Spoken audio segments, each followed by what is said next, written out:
PCs, workstations, high-performance computers, GPU servers, data center, as well as the physical AI, robots, and vehicle computing. So this partnership day marked a new milestone in our 3-decade partnership, right? 3 decades, wow. I don't think we're that old, are we?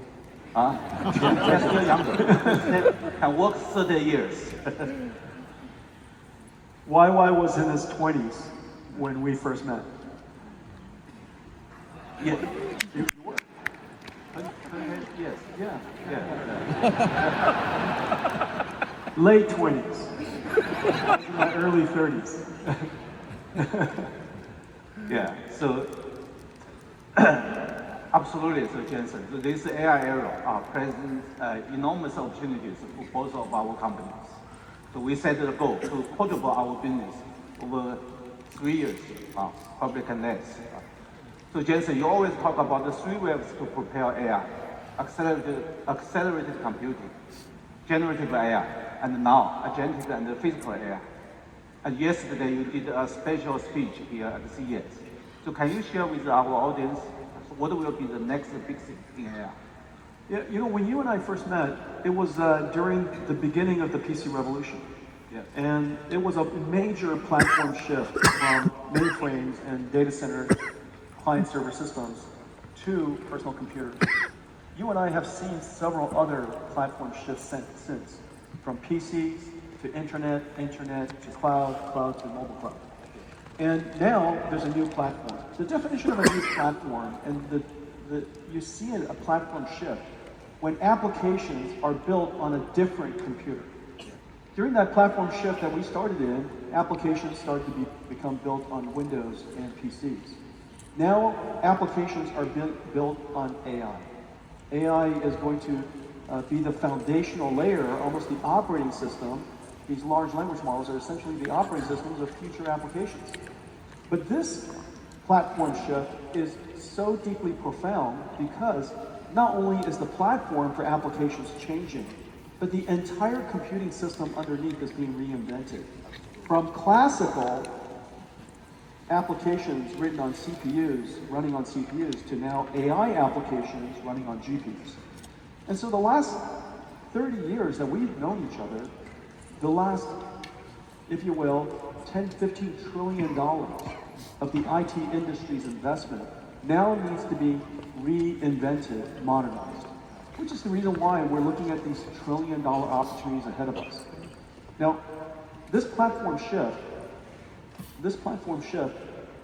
starts with accelerated computing, and we're now changing the computers from classical to accelerated computing, but now on top of it, we have agentic AI, and we have generative AI, and now agentic AI on top of that. So I think this platform shift is just so incredibly profound, and now so many new companies are being started, and just last year, $150 billion of investment went into AI-native companies, and companies, gigantic companies, are now shifting their R&D from classical R&D methods to now AI methods.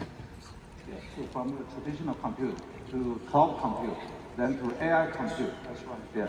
But do you think in the future, and we, you know, as you know, we created this new system, and this new industry is going to need a new infrastructure. We call it AI factories. Yeah. And these AI factories started with Hopper. Hopper was, if you will, the first generation that really took off. And we're now in the generation of Grace Blackwell. And last night, we introduced a new generation called Vera Rubin. Incredible technology, 6 brand new chips, new CPUs, new GPUs, new networking switches.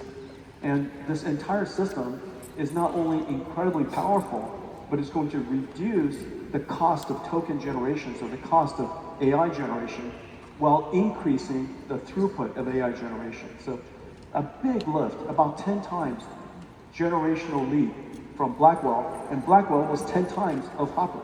So the technology is moving incredibly fast. So, besides the AI training demand, so it seems AI inference will become the new trend. So that will demand more and more compute as well, right? In the last several years, AI models have been increasing 10 times per year. The size of the models is kind of like the size of the application. went from 100 billion to a trillion going to 10 trillion. These models are gigantic in scale.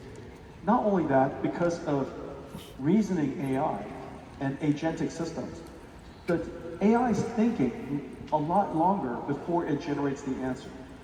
It comes up with, its own chain of thought, and it reasons about whether the answer is the best answer it can provide you. Might even reflect on that answer, maybe do some research, use tools, and generate the best answer for you. The number of tokens is also growing incredibly fast. The combination of size of the model, the token, the thinking tokens that's being generated as a result, the amount of computing that we need is just growing exponentially. It's incredible. Yes, Jensen, so our visions are completely aligned. At the Tech World last year, we unveiled the Lenovo Hybrid AI Advantage with NVIDIA together.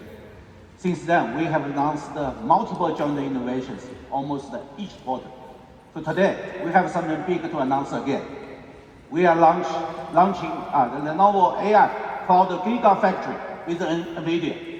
It works with, thank you.